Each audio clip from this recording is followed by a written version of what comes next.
those who suffered martyrdom at this time. Not long afterward, however, this military commander became his own murderer and paid the penalty for his wickedness. But we were obliged again to endure exile and severe persecutions, and the governors in every province were once more terribly stirred up against us, so that even some of those illustrious in the divine word were seized and had sentence of death pronounced upon them without mercy. 3 of them in the city of Emesa in Phoenicia, having confessed that they were Christians, were thrown as food to the wild beasts. Among them was a Bishop Silvanus, a very old man, who had filled his office full 40 years. At about the same time Peter also, who presided most illustriously over the parishes in Alexandria, a divine example of a bishop on account of the excellence of his life and his study of the sacred scriptures, being seized for no cause and quite unexpectedly, was, as if by command of Maximinus, immediately and without explanation beheaded. With him also many other bishops of Egypt suffered the same fate. And Lucian, a presbyter of the parish at Antioch, and a most excellent man in every respect, temperate in life and famed for his learning in sacred things, was brought to the city of Nicomedia, where at that time the emperor happened to be staying, and after delivering before the ruler an apology for the doctrine which he professed, was committed to prison and put to death. Such trials were brought upon us in a brief time by Maximinus, the enemy of virtue, so that this persecution which was stirred up against us seemed far more cruel than the former. Chapter 7. The decree against us which was engraved on pillars. The memorials against us and copies of the imperial edicts issued in reply to them were engraved and set up on brazen pillars in the midst of the cities,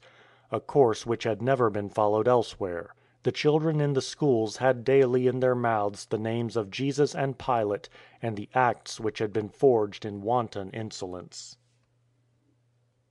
It appears to me necessary to insert here this document of Maximinus which was posted on pillars, in order that there may be made manifest at the same time the boastful and haughty arrogance of the God-hating man, and the sleepless, evil-hating divine vengeance upon the impious, which followed close upon him, and under whose pressure he not long afterward took the opposite course in respect to us, and confirmed it by written laws. The rescript is in the following words. Copy of a translation of the rescript of Maximinus in answer to the memorials against us, taken from the pillar in Tyre. Now at length the feeble power of the human mind has become able to shake off and to scatter every dark mist of error, which before this besieged the senses of men, who were more miserable than impious, and enveloped them in dark and destructive ignorance, and to perceive that it is governed and established by the beneficent providence of the immortal gods. It passes belief how grateful, how pleasing and how agreeable it is to us, that you have given a most decided proof of your pious resolution, for even before this it was known to every one how much regard and reverence you were paying to the immortal gods, exhibiting not a faith of bare and empty words, but continued and wonderful examples of illustrious deeds. Wherefore your city may justly be called a seat and dwelling of the immortal gods. At least, it appears by many signs that it flourishes because of the presence of the celestial gods.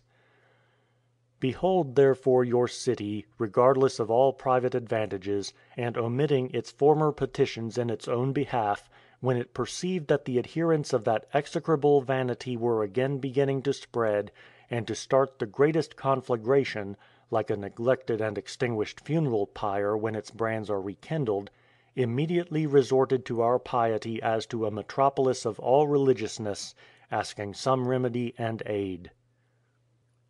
It is evident that the gods have given you this saving mind on account of your faith and piety. Accordingly that supreme and mightiest Jove, who presides over your illustrious city, who preserves your ancestral gods, your wives and children, your hearths and homes from every destructive pest, has infused into your souls this wholesome resolve, showing and proving how excellent and glorious and salutary it is to observe with the becoming reverence the worship and sacred rites of the immortal gods. For who can be found so ignorant or so devoid of all understanding as not to perceive that it is due to the kindly care of the gods that the earth does not refuse the seed sown in it, nor disappoint the hope of the husbandmen with vain expectation; that impious war is not inevitably fixed upon earth, and wasted bodies dragged down to death under the influence of a corrupted atmosphere; that the sea is not swollen and raised on high by blasts of intemperate winds; that unexpected hurricanes do not burst forth and stir up the destructive tempest; moreover, that the earth, the nourisher and mother of all, is not shaken from its lowest depths with a terrible tremor, and that the mountains upon it do not sink into the opening chasms. No one is ignorant that all these, and evils still worse than these, have oftentimes happened hitherto. And all these misfortunes have taken place on account of the destructive error of the empty vanity of those impious men, when it prevailed in their souls, and, we may almost say, weighed down the whole world with shame.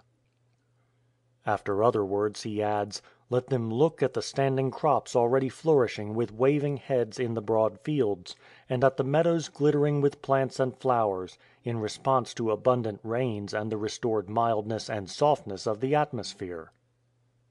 Finally, let all rejoice that the might of the most powerful and terrible Mars has been propitiated by our piety, our sacrifices, and our veneration; and let them on this account enjoy firm and tranquil peace and quiet; and let as many as have wholly abandoned that blind error and delusion, and have returned to a right and sound mind, rejoice the more, as those who have been rescued from an unexpected storm or severe disease, and are to reap the fruits of pleasure for the rest of their life. But if they still persist in their execrable vanity, let them, as you have desired, be driven far away from your city and territory; that thus, in accordance with your praiseworthy zeal in this matter, your city, being freed from every pollution and impiety, may, according to its native disposition, attend to the sacred rites of the immortal gods with becoming reverence. But that ye may know how acceptable to us your request respecting this matter has been, and how ready our mind is to confer benefits voluntarily, without memorials and petitions, we permit your devotion to ask whatever great gift ye may desire in return for this your pious disposition. And now ask that this may be done and that ye may receive it, for ye shall obtain it without delay. This, being granted to your city, shall furnish for all time an evidence of reverent piety toward the immortal gods, and of the fact that you have obtained from our benevolence merited prizes for this choice of yours, and it shall be shown to your children and children's children. This was published against us in all the provinces, depriving us of every hope of good, at least from men, so that, according to that divine utterance, if it were possible, even the elect would have stumbled at these things. And now indeed, when the hope of most of us was almost extinct, suddenly while those who were to execute against us the above decree had in some places scarcely finished their journey, God, the defender of his own church, exhibited his heavenly interposition in our behalf, well nigh stopping the tyrant's boasting against us. Chapter 8. The misfortunes which happened in connection with these things, in famine, pestilence, and war. The customary rains and showers of the winter season ceased to fall in their wonted abundance upon the earth, and an unexpected famine made its appearance; and in addition to this a pestilence, and another severe disease consisting of an ulcer, which on account of its fiery appearance was appropriately called a carbuncle. This, spreading over the whole body, greatly endangered the lives of those who suffered from it; but as it chiefly attacked the eyes, it deprived multitudes of men, women, and children of their sight. In addition to this the tyrant was compelled to go to war with the Armenians, who had been from ancient times friends and allies of the Romans. As they were also Christians and zealous in their piety toward the Deity, the enemy of God had attempted to compel them to sacrifice to idols and demons, and had thus made friends foes, and allies enemies. All these things suddenly took place at one and the same time, and refuted the tyrant's empty vaunt against the Deity. For he had boasted that, because of his zeal for idols and his hostility against us, Neither famine nor